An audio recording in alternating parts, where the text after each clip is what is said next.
សួស្តីអ្នកនរគ្នាថ្ងៃនេះដែរខ្ញុំមកបង្រៀនអ្នកនរគ្នាពីរបៀបបង្កើត Facebook ក្នុងឆ្នាំ2026តើ Facebook ក្នុងឆ្នាំ2026នេះតើយើងបង្កើតទៅខុសប្លែកពីឆ្នាំមុនដូចម្ដេចតោះអញ្ចឹងមកតាមដានជាមួយខ្ញុំអ្នកនរគ្នាវីដេអូនេះដែរសម្រាប់អ្នកដែលមកថ្មីសូមកុំភ្លេចជួយ like share comment subscribe និងរូបកណ្ដឹងដើម្បីទទួលបានវីដេអូថ្មីៗអំពីបច្ចេកវិទ្យាដូចជា Facebook TikTok និង YouTube តោះអញ្ចឹងកុំឲ្យខាតពេលយូរចូលទៅកាន់វីដេអូយើងទាំងអស់គ្នាជាដំបូងឡើយអ្នកនរគ្នាចុចទៅលើ app Facebook យើងមកបាទបន្ទាប់មកទៀតយើងយក create account new ខ្ញុំឧទាហរណ៍ជាការបង្កើត Facebook ថ្មីឲ្យអ្នកនរគ្នាមើល Facebook ចាស់ខ្ញុំអត់ចូលទេអញ្ចឹងយើងយកអាក្រោមនេះយើងយកពាក្យថា create new account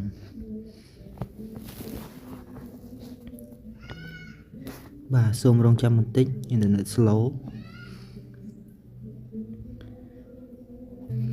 បាទបន្ទាប់ពីចុច create account new ហើយយើងចុចទៅលើពាក្យហ្នឹងម្ដងទៀតដែលមានពណ៌ខៀវ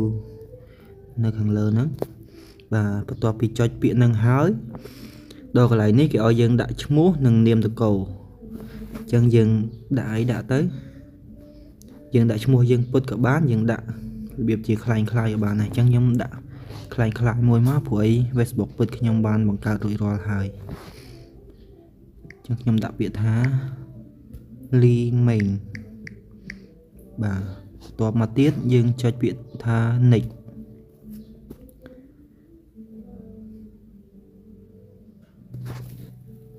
បាទបន្ទាប់ពីចុចពាក្យថា next ហើយដល់កន្លែងនេះគេឲ្យយើងរើសថ្ងៃខែឆ្នាំកំណើតអញ្ចឹងខ្ញុំដាក់ខែនេះទៅជាដាក់ទៅព្រោះ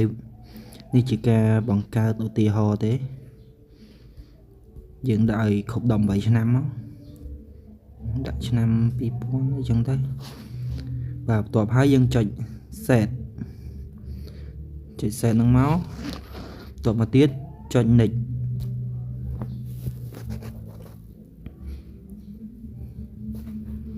បន្ទាប់ពីចុច next ហើយកន្លែងនេះគេឲ្យយើងជ្រើសរើសមាន3 option កន្លែងនេះកន្លែងលើនេះជាភេទស្រីទី2ភេទប្រុសហើយទី3នេះយើងដាក់អីដាក់ទៅដាក់អីក៏បានដែរតែបើយើងប្រុសយើងដាក់ប្រុសមកខ្ញុំប្រុសខ្ញុំដាក់ទី2នេះបន្ទាប់មកចុច next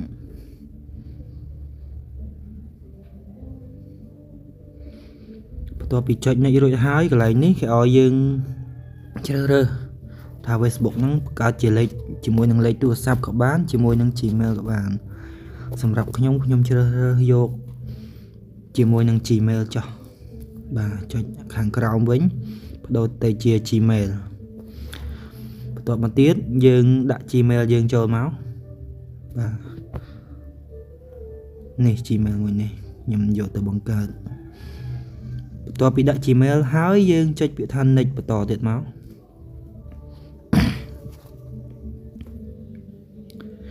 បាទដល់កន្លែងនេះគេឲ្យយើងដាក់ password ដាក់លេខសម្ងាត់យើងហ្នឹងចាប់ពី6ខ្ទង់ឡើងទៅយើងចង់ដាក់អីក៏បានដែរដាក់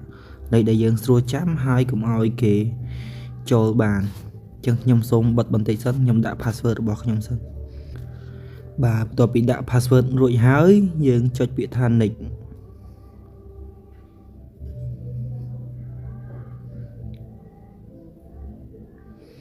បាទបន្ទាប់ពីចុចពាក្យថា next ហើយដល់កន្លែងនេះយើងចុចពណ៌ខៀវហ្នឹងទៅ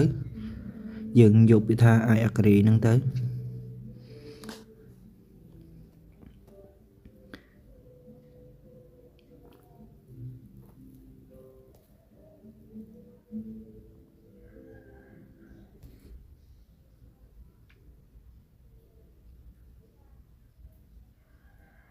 បាទសូមរងចាំបន្តិចអ៊ីនធឺណិតរបស់ខ្ញុំ slow មែនតើ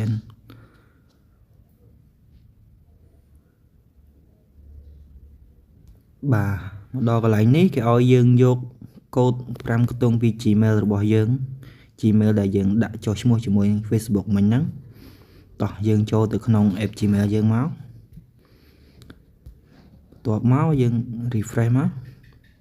បាទនេះលេខកូដមិញហ្នឹងហើយយើងយកលេខកូដ5ខ្ទង់នឹងដាក់ទៅមានលេខ95 30 គុណនឹងលេខ5 95 30 គុណលេខ5បន្ទាប់ពីដាក់លេខកូដចូលហើយយើងយកពាក្យថា next ម្ដងទៀតមក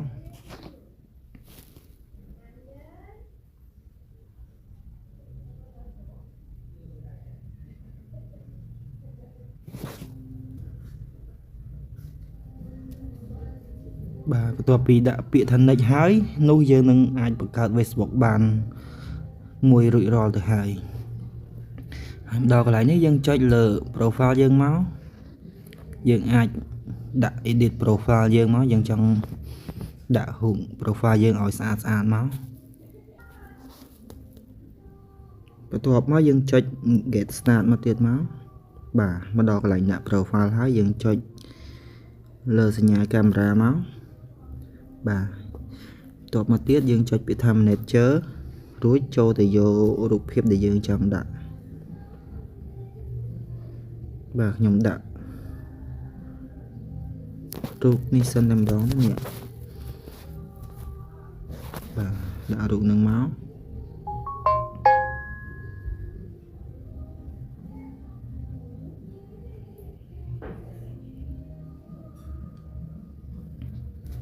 បាទបន្ទាប់ពីដាក់រួចហើយយើងចុច next មកហើយមកដល់កន្លែងនេះដូចអត់មានអីសំខាន់ទេយើង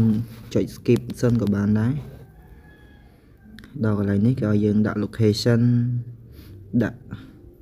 address ដែលយើងរស់នៅយើងចង់ដាក់ក៏បានចង់អត់ក៏បានតែសម្រាប់ខ្ញុំចុច skip សិនហើយអត់ទាន់ចង់ដាក់ទេកន្លែងនេះក៏ដាក់ skip ដែរហើយកន្លែងនេះក៏ដាក់ skip ទៀតដែរនិយាយទៅកន្លែងដែលយើងអត់ចង់ពេញយើងចុច skip រហូតមកបន្ទាប់មកដល់កន្លែងនេះគេឲ្យយើងដាក់រូប cover ហើយដាក់រូប cover ហ្នឹងយើងចុចលើកាមេរ៉ាទៀតមកបន្ទាប់មកចូល manager ទៅយករូប cover យើងដាក់មកបាទចឹងខ្ញុំដាក់រូបនេះសិនមកនេះ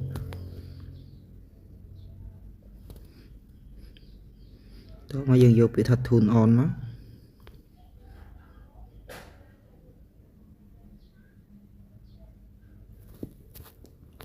ហើយមកដល់កន្លែងនេះគេឲ្យយើង add friend 5 នាក់សិន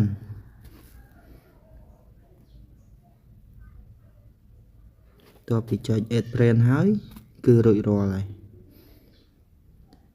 គឺថា Facebook ឥឡូវគឺ update ការបង្កើតរបៀបបង្កើត Facebook គឺអត់ដូចមុនទេរៀងស្មុគស្មាញជាងមុនបន្តិចតោះសម្រាប់អ្នកដែលមើលវីដេអូខ្ញុំហើយកុំភ្លេចជួយ like share comment subscribe ឬកណ្ដឹងដើម្បីទទួលបានវីដេអូថ្មីបន្ថែមទៀតណាបងប្អូនពីខ្ញុំបាទស្រៀនម៉េងហូសូមអរគុណសូមជម្រាបលា